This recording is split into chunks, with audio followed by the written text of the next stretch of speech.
Christian Jacob, Damien Fleureau, ici présent, a voulu savoir si vraiment à l'UMP on était unis et si on avait une ligne directrice. On regarde son reportage. Pour Hervé Novelli, UMP tendance libérale, l'heure est venue de sortir du bois. Eh bien, tout au long de cette soirée, nous allons montrer qu'il peut y avoir une mondialisation malheureuse, mais qu'il peut y avoir une mondialisation heureuse. Le secrétaire général adjoint de l'UMP a choisi de voler de ses propres ailes en lançant mercredi dernier sa Galaxie libérale, une structure qui travaille déjà à son propre projet pour 2012, avec des idées tranchées comme la suppression du statut des fonctionnaires et la réduction des dépenses publiques de 100 milliards d'euros par an.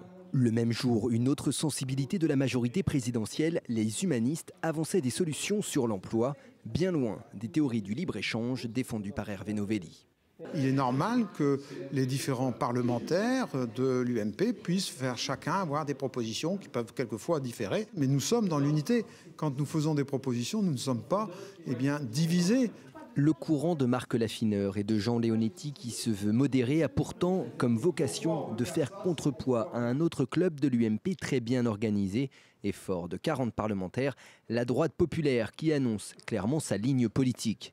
Et peu importe, dit-on, à la direction du parti de la majorité, si sur ce point stratégique pour la campagne de 2012, les avis divergent. Ça veut dire une ouverture avec, je dirais, un arc-en-ciel sur l'échiquier politique qui est très intéressant et qui permet de balayer tous les problèmes de société ainsi que, bien sûr, tout ce qui concerne le travail du gouvernement.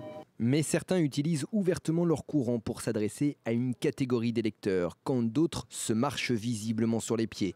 Entre Laurent Wauquiez de la droite sociale et Nora Berra d'Esprit Neuf, la frontière paraît mince. Derrière ces chapelles, l'ambition personnelle semble parfois plus forte que le débat d'idées. Alors Christian Jacob, bonsoir. Bonsoir. Vous vivez toutes ces sensibilités au cœur puisque vous êtes président du groupe UMP à l'Assemblée nationale. Donc vous côtoyez toutes ces personnalités. On a l'impression que dans cette période, c'est comme si on cherchait à droite à se préparer à une éventuelle défaite de Nicolas Sarkozy, à préparer ses arrières en fait. Je crois que c'est précisément le contraire, vous me l'accorderez. Regardez d'ailleurs, il y a un an, quand je prenais la présidence du groupe, on m'annonçait l'explosion des divisions, les gens allaient partir, allaient quitter le groupe, etc. C'était les radicaux, c'était la droite populaire, c'était... Un an après, il n'y a pas un seul... Si, il y a un député qui a quitté le groupe, mais c'est un député qui a décidé de ne pas se représenter. Et tous les textes, le gouvernement a fait passer tous ces textes. Simplement, un groupe à plus de 300 députés, il faut que ça vive, il faut que ça respire. Et donc, il est important que ces différentes sensibilités qui existent naturellement, vous savez, la droite et le centre en France sont toujours appuyés sur trois familles. Les démocrates chrétiens, les libéraux et les gaullistes. Et donc, d'une manière un peu différente, on les retrouve. Oui. Ce qui est important, c'est de savoir, et Marc Laffineur l'a très bien dit, c'est de savoir se rassembler le moment venu, et ce qui a toujours été le cas, mais il y a besoin pour cela... Et le moment n'est pas encore venu, justement, parce que l'UMP travaille à son propre programme. Tout à fait. Comment est-ce qu'on fera la synthèse puisque Jean-François Copé est en train, c'est-à-dire que il a organisé lui aussi depuis un an, pratiquement chaque semaine, une convention, une par semaine pour ainsi dire.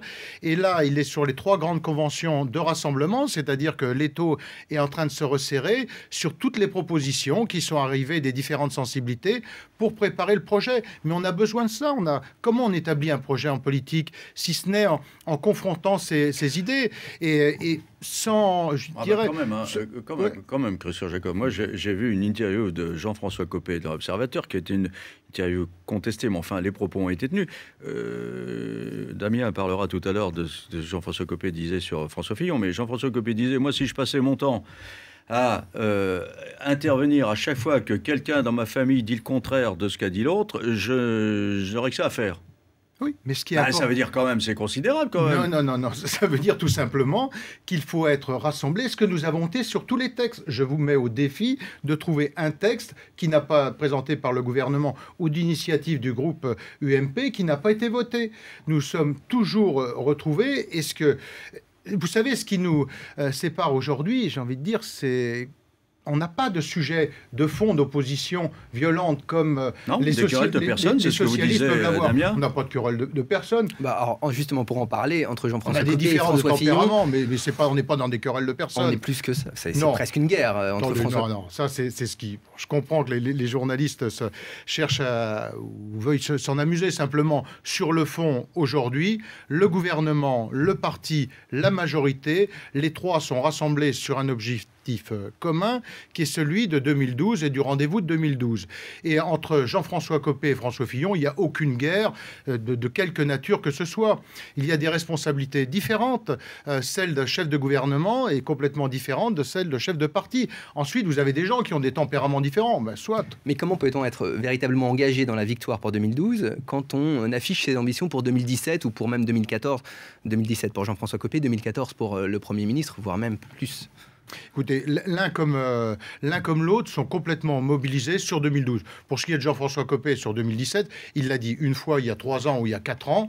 Voilà, c'est clair. Je veux dire, il a l'habitude d'être assez cash, comme on veut dire. Il dit les choses. Mais depuis lors, il est mobilisé uniquement sur 2012. Regardez le travail qu'il a réalisé depuis 1 an au sein de l'UMP. Nous avons un parti qui est en ordre de marche. Nous avons un vrai travail de fond. Encore une fois, il n'y a pas un sujet qui a été laissé de côté. Et nous sommes en train de préparer le projet qui va tous nous rassembler. Quand même, vous êtes sûr qu'il ne se dit pas de temps en temps, si Nicolas Sarkozy gagne en 2012, alors il y a eu Chirac pendant 7 ans, Sarkozy pendant 10 ans, en 2017, les Français ne verront plus d'un type de droite. Donc j'ai intérêt à ce que Nicolas Sarkozy perde. Vous savez pertinemment que c'est exactement le contraire. Vous êtes suffisamment affûté sur les questions politiques pour le savoir. Et aujourd'hui,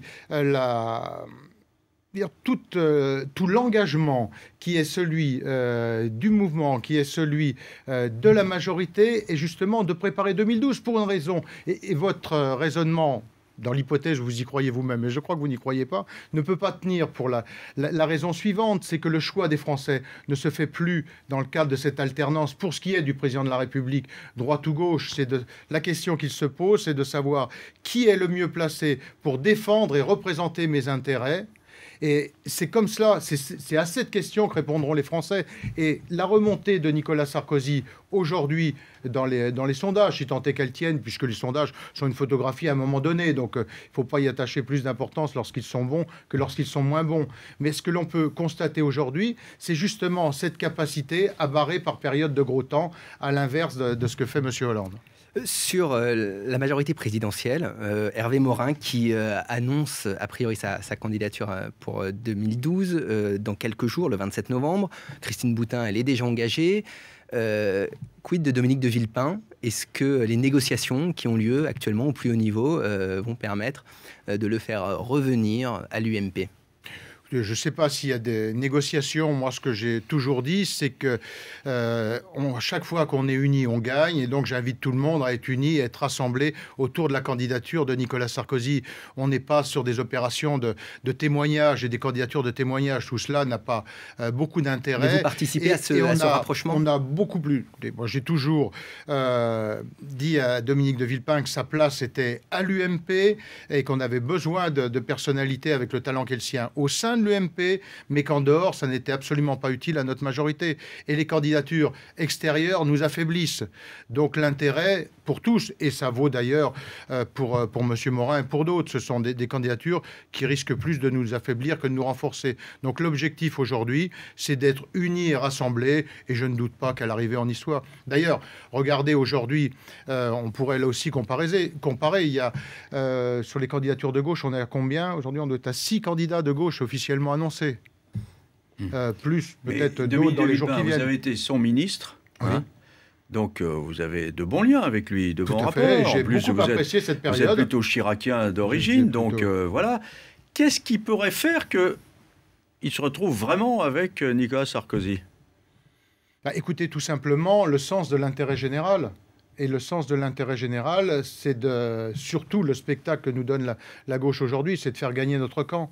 Et pour gagner notre camp, le seul candidat qui est capable de nous faire gagner, c'est Nicolas Sarkozy. Voilà. Dernière question, Damien. Peut-être sur Rachida Dati, un mot, vous la connaissez bien aussi.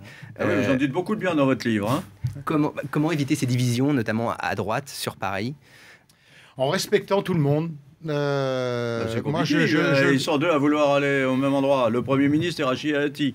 La candidature du Premier ministre sur Paris est une candidature qui est légitime. Il a décidé de quitter la Sarthe et de se présenter à Paris. C'est tout à fait légitime. Mais elle dit parce qu'il veut quitter la Sarthe parce qu'il va perdre. Au-delà de cela, moi je considère que la droite française et la droite parisienne a besoin de personnalités qui ont le parcours, le talent et la compétence de Rachida Dati.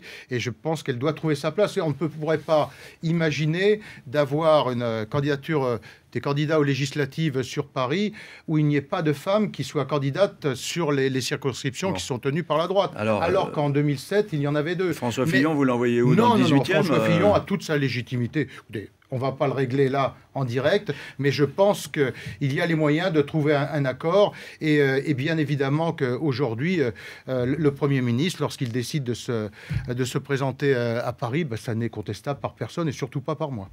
Merci Damien d'avoir été avec nous. Christian Jacob, on va passer à la troisième séquence, l'interview du journaliste du Point.